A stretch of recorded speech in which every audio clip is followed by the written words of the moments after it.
We've just had a statement, Alastair, from the ICC saying that Australia and England both back DRS. Could you tell us how your meeting went with the ICC yesterday? Yeah, it was obviously a good meeting for us, trying to clear up a few issues, which both sides are having with DRS, and I think it was a good outcome at the end. I mean, I think they've held their hands up and said some mistakes have been made with it, and it's something which they're trying to iron out so that it's not the talking point, and it goes back to what it's it almost says on the tin. It's trying to get more decisions right so those decisions don't have a bigger impact on the game, and it's the right decisions are made. And did you sort of give some feedback as to how you thought the system might be improved or changes that you would like to see made? Yeah, I mean it was a good forum to do that. Clearly, it's nice whether they'll listen or not. We'll have to wait and see.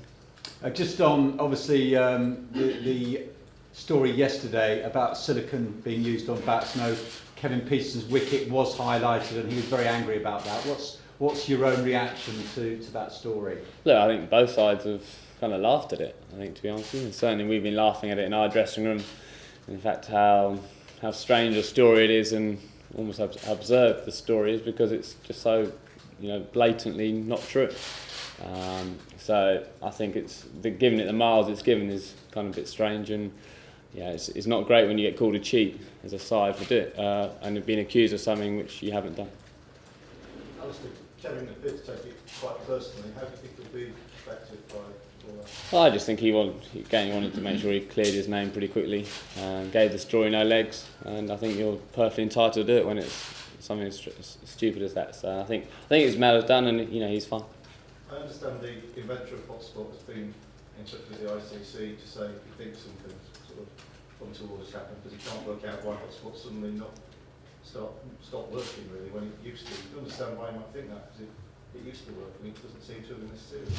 Yeah, I assume it's Ashes cricket, and that's why it's throwing up a few things like this. So as I say, in the past it's been it's worked really well, and I don't know whether it's just one of those things where there's been 3 or 4 strange occurrences where there's been a noise but no mark. So look, I don't know why. I mean, I don't know the actual technology of Hotspot. I'm sure they're working behind the scenes to try and work out why that's been happening.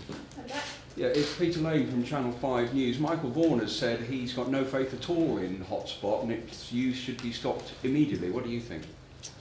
So I think that's a very dangerous precedent to set, because if something in the middle of a series, the technology, there's something slightly strange happening with technology, then if you ban it, say in this series, then the precedent's set for another series that something's gone slightly different to what you think the norm is, and then you say, well, in that series they banned Hotspot, so you change it. But at the end of the day, it's there to try and give as much information to the third umpire to make the right decision. So I don't think you can ban it, because it sets a very dangerous precedent. And in the past, it's been working extremely well to pick up those edges. It's just for some reason in these last couple of games, it's thrown up a few of these strange occurrences. And the ECB want an apology over these allegations, a suggestion of cheating. What form of apology would you like to hear from Channel 9 News? I think that's a little bit out of my league. I think in terms of what type of apology, I think an apology is due, because it's such a blatant fabrication of anything. Really. Is it frustrating all the stuff's going on and just retaining the Ashes again, and you're in the middle of a series and potentially also looking to win the series here? Yeah, I mean, it was obviously a strange day at Old Trafford in the circumstances which we've retained the Ashes, and the fact that it wasn't out in the last couple of series. There's been big moments out in the middle, and this was obviously more behind closed door, the actual moment. And obviously over the last couple of days, it has there's been a bit of a media storm behind it. We knew it would happen at some stage in the Ashes. I think it's kind of taken a little bit of gloss off the fact we've managed to win it in such a short space of time. But as players, that's out of our control. All that kind of stuff's out of control. We're an experienced bunch of cricketers now who've been through a lot as a side, and there's a lot of players who've been through similar circumstances with a bit of controversy. So we've dealt with it well in the past, and I've see no reason why we can't deal with it here. We had a look at the surface ahead of tomorrow, and what you perhaps expect from it at this early stage? I know it's always difficult, but Yeah, I mean, it looks a really good wicket. Again, it changes so much from 4 hours out, to be honest with you. So, we were expecting another good wicket.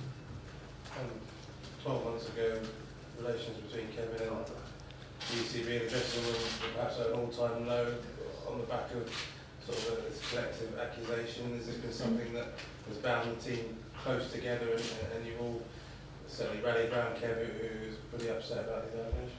Yeah, I think we've had, we've been very good as a side over these last 12 months.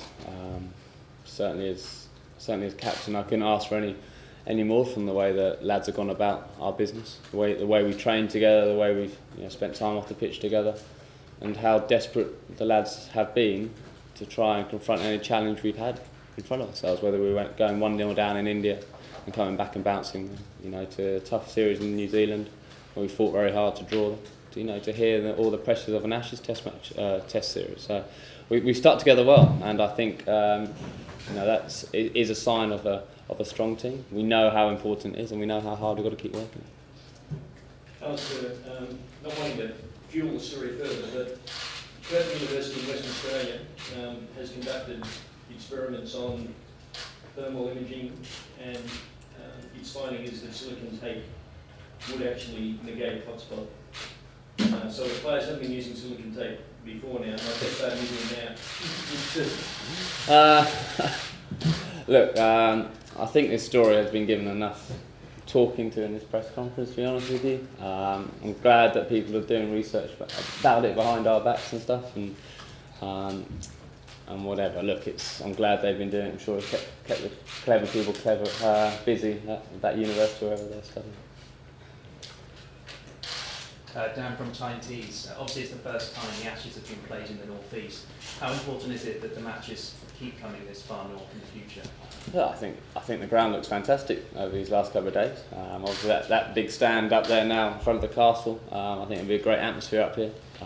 We've had some good success when we played up here as a team in Test cricket and some one-day cricket. So, the lads are really looking forward to it, and I think it's great that different grounds can get the opportunity to host an Ashes Test match. You can see how much excitement there's always around the cricket, and hopefully over the next 5 days it will be no different.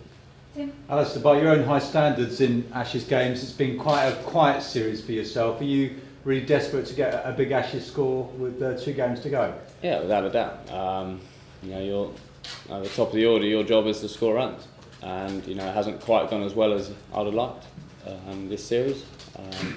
A couple of starts, and you convert those starts into bigger runs, then it changes. But that hasn't happened. I've been working hard on my game, like I always do, and what I do know is I've scored runs in the past. My Test career suggests that I do score runs. So hopefully it's just a matter of time.